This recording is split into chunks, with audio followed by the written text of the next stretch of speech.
Why the USA is not Australia's ally. It never has been. Let's begin, shall we? Let's begin with the year 1788, when the entire continent was a civilization made up of approximately 400 nations, none of which had anything to do with the Northern Hemisphere. The northern nations had not ever been invaded by the Bajini, who they'd been trading with for approximately 1,500 years. The northern nations had never been invaded by the Muslim caliphates in eastern Africa, which visited and left coins on their beaches. The northern nations had never been invaded by the Macassans, which they traded with for several thousand years before that, or the Indonesians, or the Papua New Guineans, or the Filipinos. The entire continent had been inhabited for some 60,000 to 200,000 years, with Middens in the north dating back as far as 150,000 years, and Mungo Man and Mungo Lady being dated at approximately 60,000 years of age, with no foreign invaders whatsoever, and one visit by Dirk Hartog in Western Australia approximately 50 to 100 years before. So, in 1788, when Governor Arthur Phillip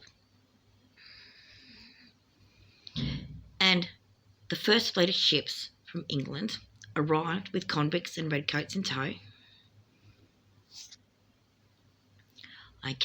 you would have expected there to be nothing other than Poms there, or perhaps people from the British Isles. But there were not. There were French and American ships in the harbour. We'll come to understand later why that was the case. You would have expected that perhaps under their laws of conquest that the British Empire would have planted their Union Jack on Australian soil by that point, but they had not.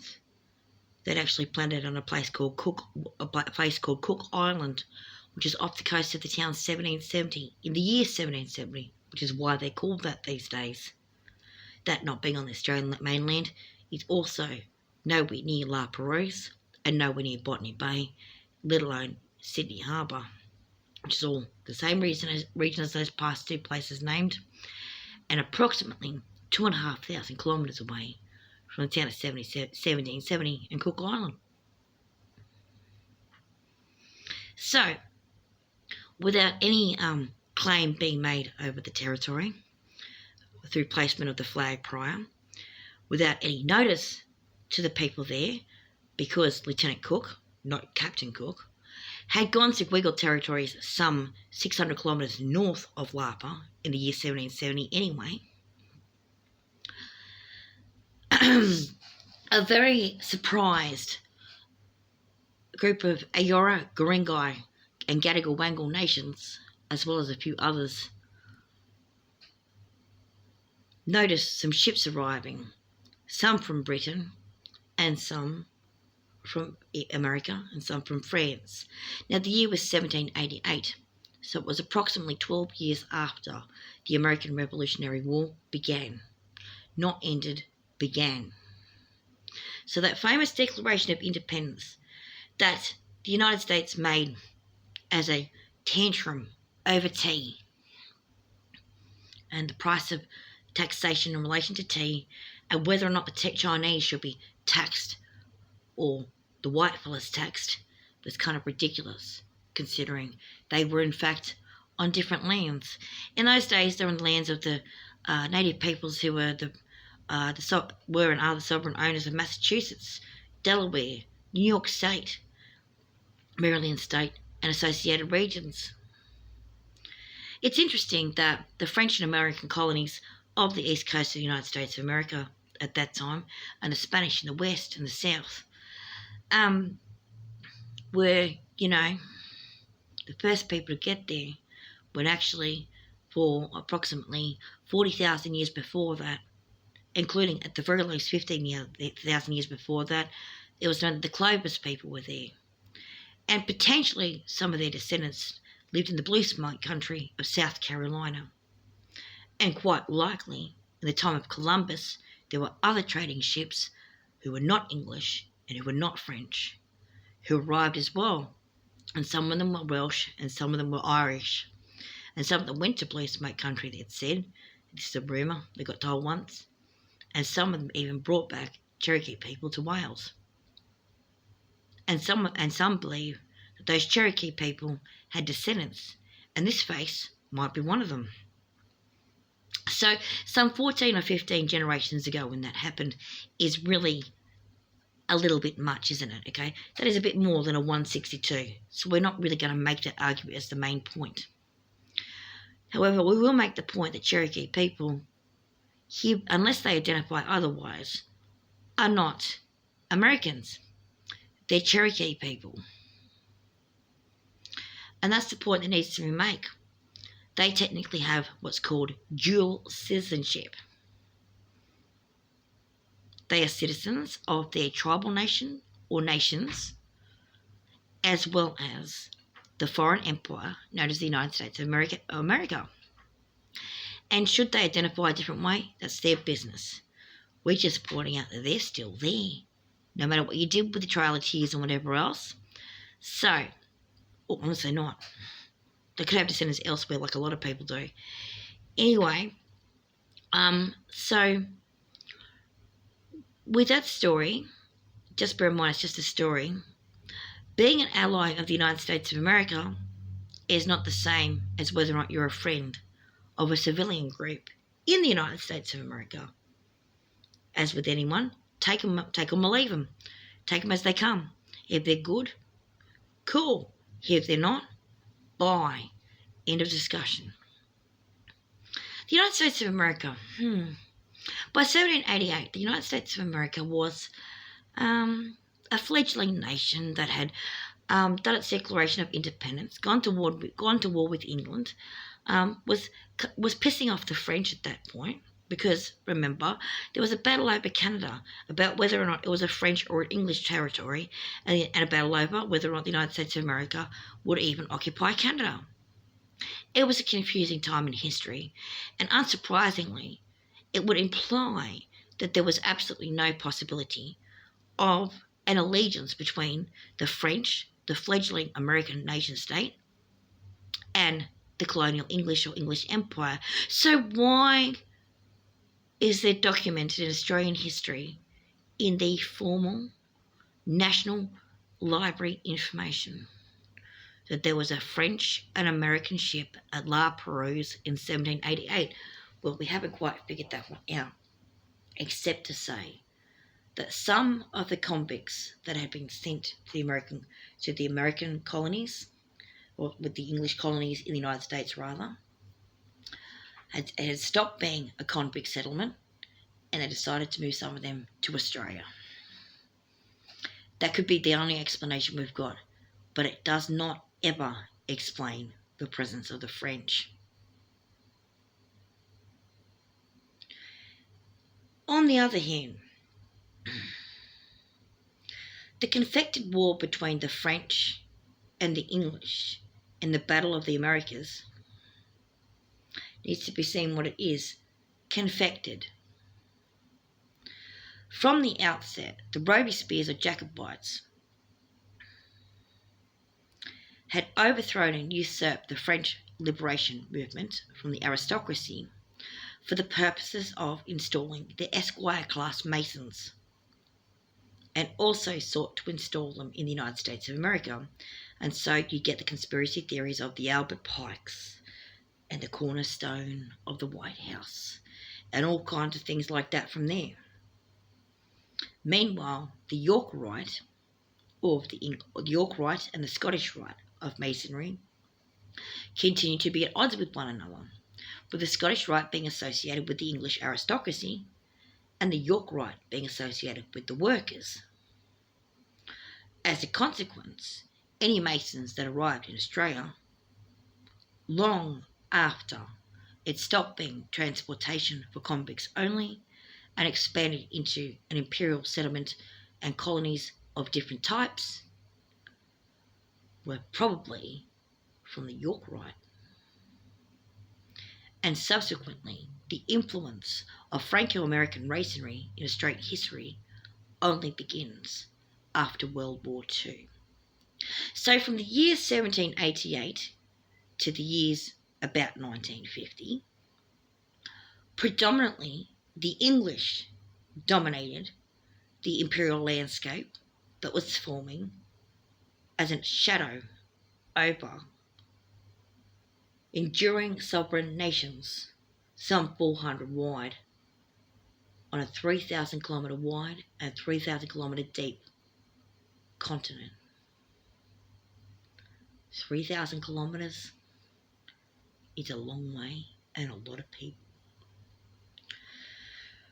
Over the course of that time, you would probably imagine that the convict class rebelled perhaps against the redcoats in Sydney Harbour.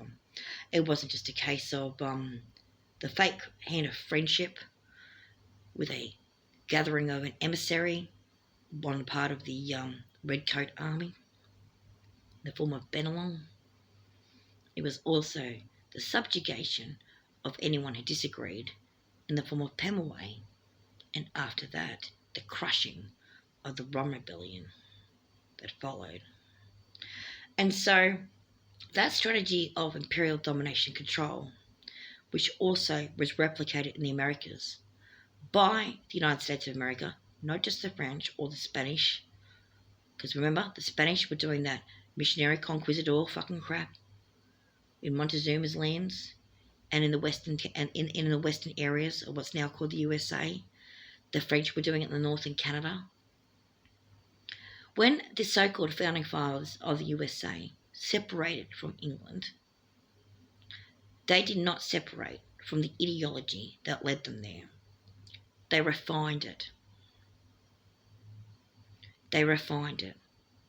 They started their country as slave owners that wanted to run businesses without paying their workers or paying tax.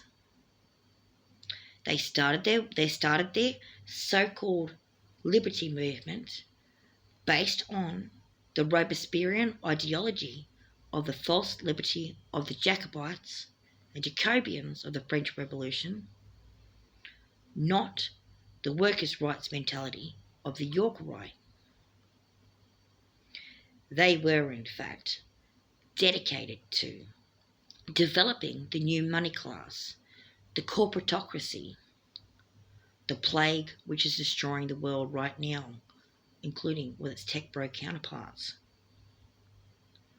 And for that, you can say, right now, the United States is not our ally. Whether or not it was in the past is another story. So let's go back before 1950.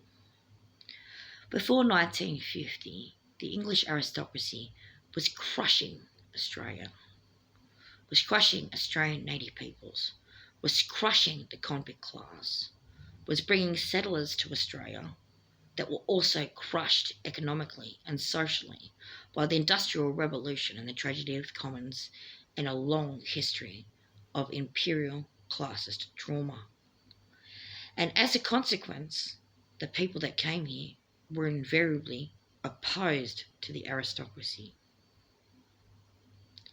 The voicing of said opposition was never done publicly, or very rarely done publicly most of the time. After all, if you did not avow your allegiance to the crown, you could have been sent to the gallows, and sometimes were. So people were afraid for their lives. Here they set a peep against the king. And that is the price of tyranny, is it not? Is that not tyranny? Does that not make the American experiment more appealing than the English ball and chain that was literally tied to their ankles for thousands of years before? Why, of course it would. But what was more appealing than that was the Australian bush and the people there. People on outstations, hundreds of kilometres from other white people, as it turns out. A new term that had just been invented in the 1800s, didn't exist before that. They had racism back then, but it wasn't quite like that. There wasn't this thing called European identity. There was, however, Christendom or Christian identity, and that was not quite the same thing, because a Frenchman and a Pole was quite different, and it meant something. It was even a type of racism. But in the 1800s, suddenly, a French and a Pole were united under this European white man identity that didn't exist before. And so that white person, who almost exclusively was not classified as white under that system due to being a Hiberno, which is to say North African, would probably have done what? I talked to whoever showed up. And who would have shown up in those days? If you're hundreds of kilometres away from the nearest white fella village, who's going to show up? I don't know. Maybe the people's country have put that fucking outstation on. Maybe some mob. So, as it were the case that you did have townies and associated people doing those horrible massacres, you also had people in outstations and people in towns not doing it, and even trying to be friends. So there is a complex history in Australia that isn't as simple as the classist, sexist notions and the way they describe it in the USA. For some reason or another, despite the fact that the conversation needs to be fucking had about entrenched prejudice in Australian society, the way the entrenched prejudice is played out is drastically different, because there has always been opposition to government in Australia, both in the local form and especially in the English form, and since the 1950s, the American form. So this wild notion that's portrayed in the media of, since World War II, America and Australia became great allies as a consequence of Doc Everett and Roosevelt penning the UNCCPR together, to which only Australia followed. Oh wait, only America followed. Oh wait, neither of them followed. Oh wait, they tried to partially follow, and then they completely reneged on it later on to Reagan and Hawke and whatever. Okay. Anyway, the point is. Okay, anti-American sentiment in Australia runs deep. It goes right back to 1788. It goes right back to.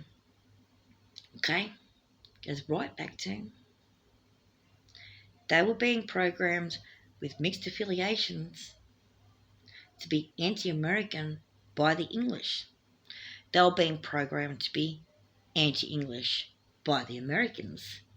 And they were programmed to be anti-both by the fact that half of them were fucking Irish anyway, and were trying to run off in the bush with blackfellas like William Buckley, only to be dragged fucking back and made to work on a ball and chain again. So, the aristocracy, in the form of the American corporatocracy and the English redcoats, are exclusively to blame for the acrimony, historically, that started between the white men and the black men in Australia. They started it. Not the convicts, them. And the convicts that tried to do the right thing got beaten and shot for it. Now, there was a ruling under Arthur Phillip that you're not allowed to kill a black fella or you get strung. That was a good rule.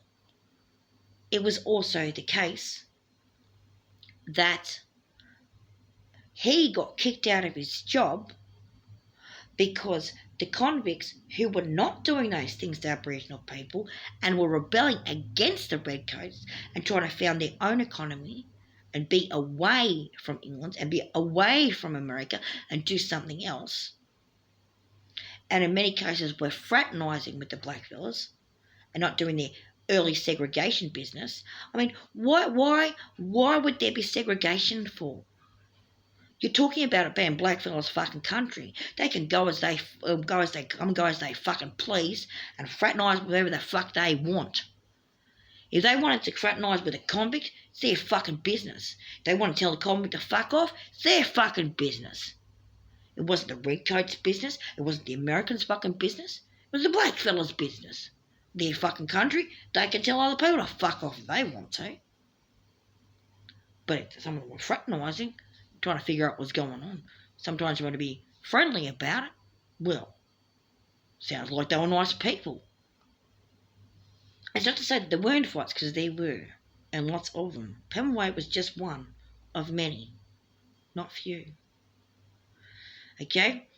And complex relations at that time and place was built around the corporations and the aristocracy working together to try and teach the poor people to hate one another. They even called the 2148 Blacks' Town, where they sent all the blacks who were ostracised from their own lands, where they sent all the convicts that were ostracised from the colony. And they all mixed together and said, we don't like you, America, and we don't like you, England, like that. So from the very fucking beginning, from the very founding of the town Blackstown,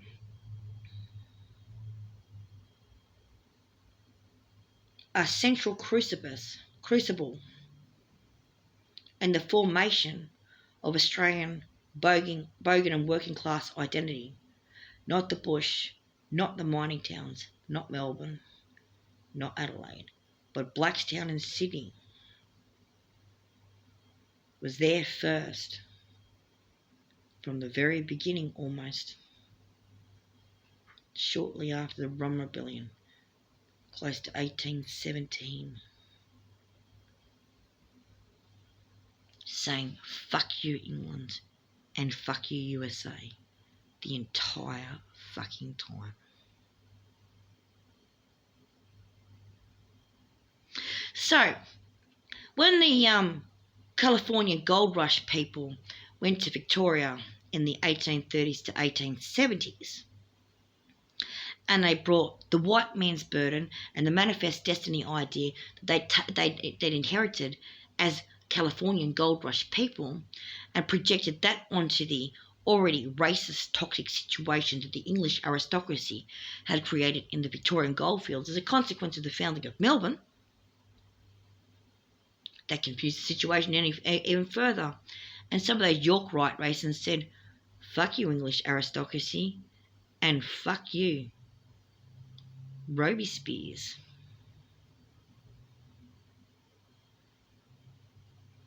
And some of those people weren't York right.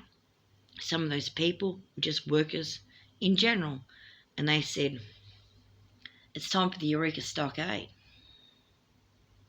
And they tried to say it was about mining licenses, and they tried to say it was about racism between white miners and Chinese miners. And guess what? They made it about that. They made it about that, and it worked. And they fought. But they fucked more than they fought. And there's a lot of people who have mixed Irish, mixed Welsh, mixed Cornish, and Chinese ancestry, and mixed Maori as well. Heck, if you've got an ancestor from the goldfields era, the gold rush era, the chances that you're what they call one of those passe blank individuals who was subjected to the noblest oblige of the white man's burden that came from the fucking USA and the English aristocracy, and probably didn't even know who your ancestors were, is quite fucking high. So much so that if you even mentioned there was a darkie or a ching chong, excuse the language, in one of your ancestors, because, one of them got killed before you even moved to the next gold rush, say somewhere in New South Wales or Western Australia or Queensland, where it opened up later in those three places, okay, you would have been denying that as part of the passe blank principle that was taught and preferred in California and encouraged by the policy created by Lachlan Macquarie, but not supported by the edict of Queen Victoria, the letters patent, as it related to the Adelaide colony, where the settlers were expected to show respect to the Aboriginal tribes people. different laws for different colonies and different results. Different mixes producing different things. Invariably, we see the more there's a mixture of English and American involvement, the more we see a rejection of both, and the more we see the fomentation of the white Australia policy by those who were opposed to the mixed race people, by those who were opposed to people working together, by those who were opposed to those who were opposing the aristocracy itself, whether they were from York Rite or from other groups or not. And so, as a consequence of that, you can see that both in Victoria and Sydney, from the founding of the Gold Rush and Blackstone, fuck you UK and fuck you USA. And by this point, we haven't even got to the White Australia policy.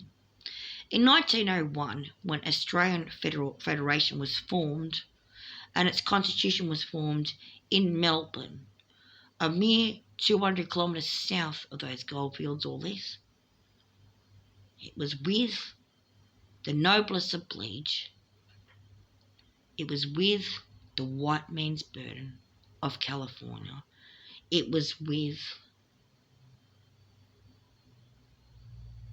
that in mind, it was with the ideology of conquest that Macquarie had too. It was with the racism of the miners who were denying the Chinese people, denying the Maori people, and denying the right for grown-us adults to choose amongst members of their generation in a very limited pool of women. It was all about women, not mining licenses, women. And also denying, of course, let's not forget, mob. And so that racist crucible that with the English support and how they founded apartheid in South Africa as well, all came together as part of the White Australia policy of 1901. And meanwhile, the Frontier Wars continued, and the Stolen Generation began.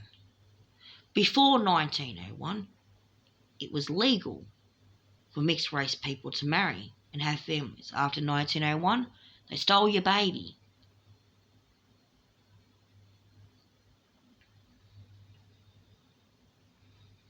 And if you were an unmarried mother, they stole your baby too.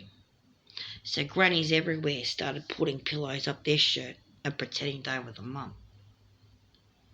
And shotgun weddings were aplenty. Because it's not like they had condoms then. And we haven't even reached 1950 yet. So in 1950, a mere 2 years after the UNCCPR was penned by two men of incredibly hypocritical countries. You know, the United States of America, the same one that murdered 6 million of their native people, had enslaved West Africans in particular and their descendants for 400 years, and had countless wars across their continent, and even invented the white man's burden philosophy in concert with thinkers in England like Rudyard Kipling,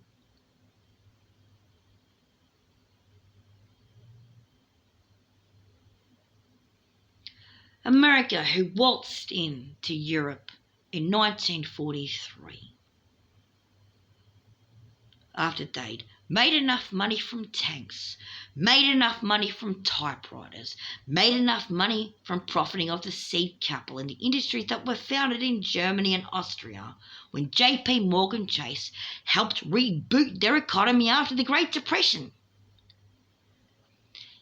Waltzed in after the Soviets were fighting in Poland, waltzed in after the Australians were fighting in the storm of Normandy, waltzed in at last fucking minute after having a couple of spies here and there and pulling out a couple of scientists to build a fucking nuke, and then declared 2 years later that they were the saviours of all humanity from fucking Hitler, ignoring the efforts of the Soviets, ignoring the efforts of the Australians, ignoring the efforts of the Polish.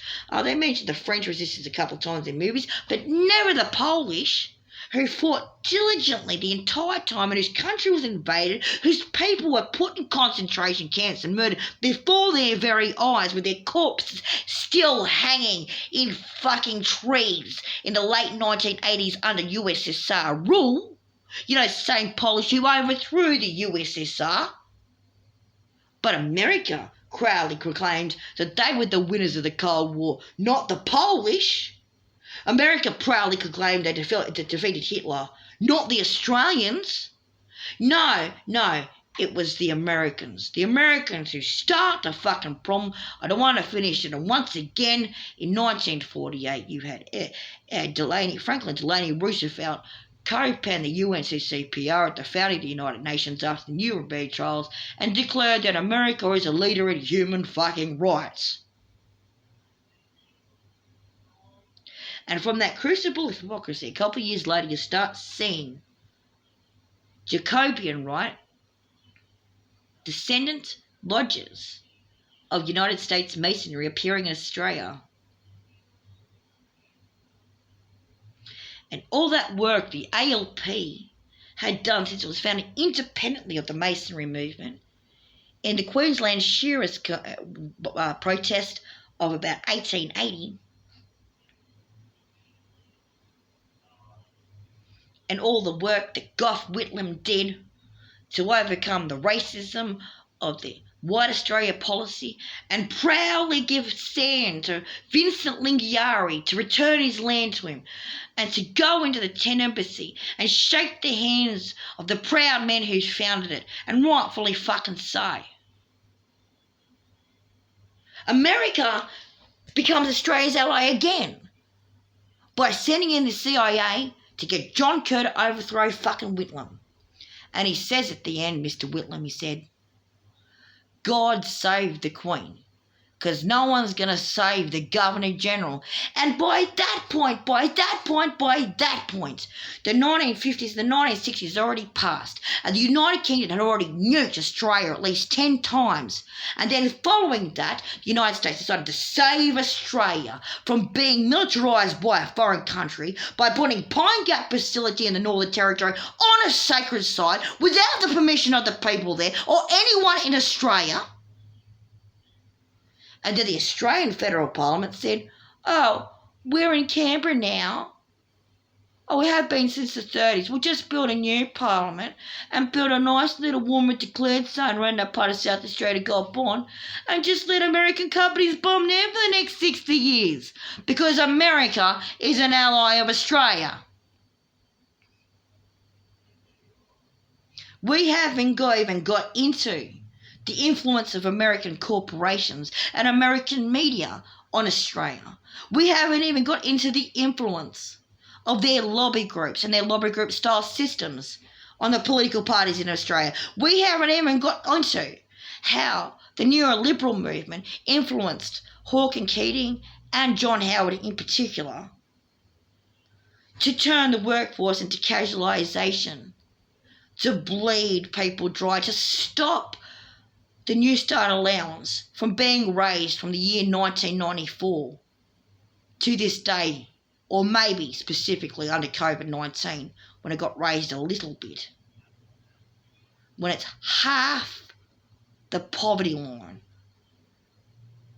and not even enough to afford to pay rent. How this has created a situation where the housing crisis in Australia is so fucking bad that you've got people who are earning $60,000 a year who are living in their cars and going to work.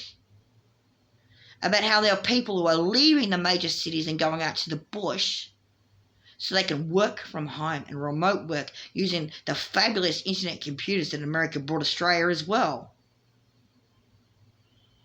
And driving up the price of rent there for a population that can't afford it anyway because their towns have to turn into tourist towns just so they can get income. And they couldn't get jobs because there aren't enough to go around. And so they retain their poverty and their inability to pay rent. So surrounding those places are coal seam gas mines, iron and nickel mines, gold mines, silver mines, you fucking name it. And occasionally bomb sites like Woomera. And all because the United States of America is Australia's ally. And the choice we have between them and England is China, who has mining companies, who has motor vehicles, who has been supplying a lot of the manufactured goods that were once manufactured in Australia and stopped being manufactured in Australia as a consequence of successive governments adopting neoliberal policies, because God save the Queen, because no one's going to save the Governor General. Whitlam wasn't doing it, and America just couldn't bloody have it. And so for anyone to keep their job, apparently, they had to be a near fucking liberal, did they? Because America fucking said so. And that meant all the fucking factories got fucking shut down. And America couldn't have Soviet-style government in China. After all, Mao Zedong was a bully and a dictator like Stalin, which, by the way, is true. So China had to shut down its command economy in 1989. Go with the flow, just like the USSR did, and then open up its markets to the rest of the fucking world. Oh, with cheap fucking labour. Will you look at that? We'll keep the label CCP, but have none of the communists in it. We'll be fascists that give you a pension instead. And that's what China really fucking is. All because America is an ally of Australia. So if at this point you really think Australia's ever been a friend with America rather than America being Australia's fucking enemy, think again.